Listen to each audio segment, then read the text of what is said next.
আজকে আমরা শিখব কি abstract noun. Abstract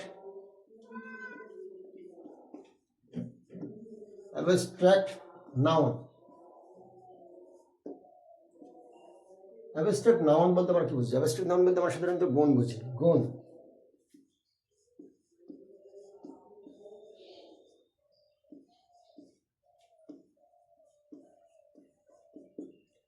abstract noun আমি একেবারে পানির মধ্যে সহজ হয়ে যাবে।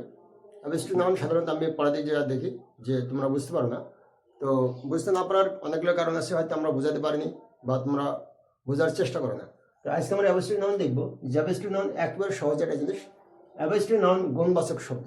আমরা শুধুমাত্র ব্রেনের মাধ্যমে যেগুলো অনুভব করতে পারি, শুধুমাত্র ব্রেনের মাধ্যমে অনুভব করতে পারি, ওজন করতে পারিনি বা গণনা করতে পারিনি, এরকম শব্দগুলোকে আমরা বলি অ্যাবস্ট্রাক্ট নাউন।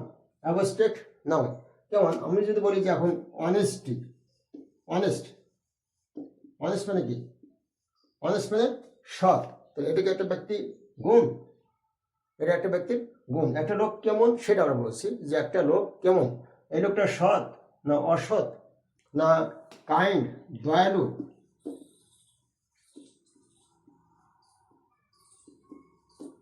দয়ালু। আমরা এইটা বুঝছি যে একটা লোক কেমন, তার গুণাগুণ বোঝাচ্ছে। একটা লোক সৎ না অসৎ, একটা লোক কাইন্ড দয়ালু না অদয়ালু বা নিষ্ঠুর, আমরা যেটা বলি। তো এখন একটা লোক সৎ, এর কি আছে? আমার যেমন এই মার্কার পেনটা আছে, এটাকে আমি বলছি যে এটা আমার পেন, এটা আমার অধিকারে আছে, তাই আমি হচ্ছে একজন মার্কারিওয়ালা। আমার যদি একটা বাড়ি থাকে তাহলে আমরা বলছি কি আমার বাড়ি আছে, লোকটাকে আমরা বলছি বাড়িওয়ালা। যার গাড়ি আছে আমরা তাকে বলছি গাড়িওয়ালা। তাহলে একটা লোকের কি আছে যে আমরা তাকে সৎ বলবো? এই লোকটার কি আছে? এই লোকটার অনেস্টি আছে, অনেস্টি, অনেস্টি। অনেস্ট মানে সততা, অনেস্টি মানে সততা।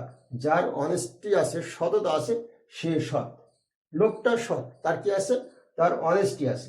অনেস্টি, সততা। আপনারা একটা খেয়াল করে দেখেন যে এই সততা আপনি ওজন করতে পারবেন না, গণনা করতে পারবেন না, স্পর্শ করতে পারবেন না। শুধুমাত্র আপনার যে ব্রেন আছে, ব্রেনের মাধ্যমে আপনি অনুভব করতে পারবেন যে একটা লোকের কিছু গুণ আছে। সেই গুণটা কি? সততা। যার সততা আছে সে সৎ। এটা হলো কাইন্ড, দয়ালু। এই লোকটা দয়ালু, তাহলে এর কি আছে? একে আমরা দয়ালু বলছি। তাহলে এর আছে কি? Kindness, kindness. কাইন্ডনেস মানে কি? দয়া। তাহলে যার দয়া আছে আমরা তাকে বলছি দয়ালু, কাইন্ড। যার দয়া আছে তাকে আমরা বলছি কাইন্ড, দয়ালু। তাহলে কাইন্ডনেস হচ্ছে কাইন্ডনেস হচ্ছে আমাদের অ্যাবস্ট্রাক্ট নাউন। কাইন্ডনেস হচ্ছে অ্যাবস্ট্রাক্ট নাউন। আমরা একটা মেয়েকে বলছি মা, একটা আমরা মেয়েকে বলছি মা। মা কেন বলছি মা? তাহলে এর কি আছে? আমরা একে মা বলছি, এর আছে মাতৃত্ব। মাতৃত্ব, মাতৃত্ব ইংলিশটাকে, মাতৃত্ব ইংলিশটা হচ্ছে মাদারহুড।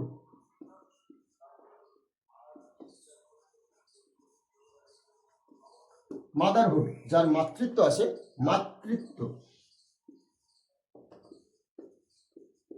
যার মাতৃত্ব আছে আমরা তাকে বলছি মা। এর কি আছে? মাতৃত্ব। যার মাতৃত্ব আছে আমরা তাকে বলছি মা। এরকম আমাদের যে সমস্ত গুণবাচক যে শব্দগুলোকে আমরা সেগুলোকে বলছি অ্যাবস্ট্রাক্ট নাউন। Abstract noun. এরকম আপনারা আরো খেয়াল করে দেখেন যে এডুকেশন, এডুকেশন শিক্ষা। আপনারা শিক্ষা গণনা করতে পারবেন না, আমরা শিক্ষা গণনা করতে পারি না, সেই জন্য এডুকেশন হচ্ছে শিক্ষা। তাহলে আমরা কিভাবে বুঝতে পারি? যে সমস্ত নাউনগুলো শেষে সন, সন আছে, টিওয়াই আছে, নেস আছে, হুড আছে, ডোম, ফ্রিডম,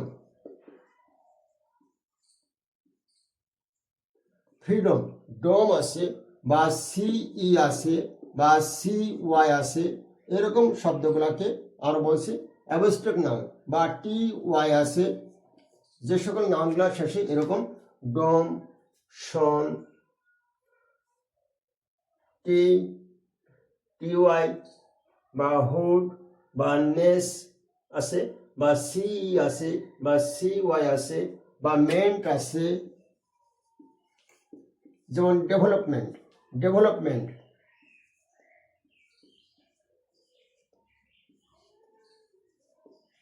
ডেভেলপমেন্ট, মুভমেন্ট,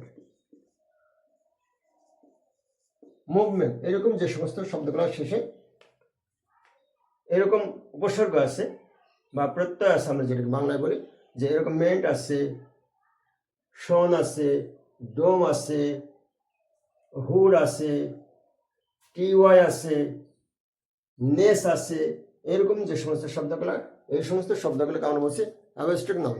তো বন্ধুরা, আশা করি সবাই বুঝতে পারছেন। আর যদি আপনাদের বুঝতে কোনো সমস্যা হয় আমাকে কমেন্টের মাধ্যমে জানালে আমি সেটার আবার ডিটেলস আলাপ করে আপনাদের সাথে আপনাদের বুঝিয়ে দেবো। ধন্যবাদ।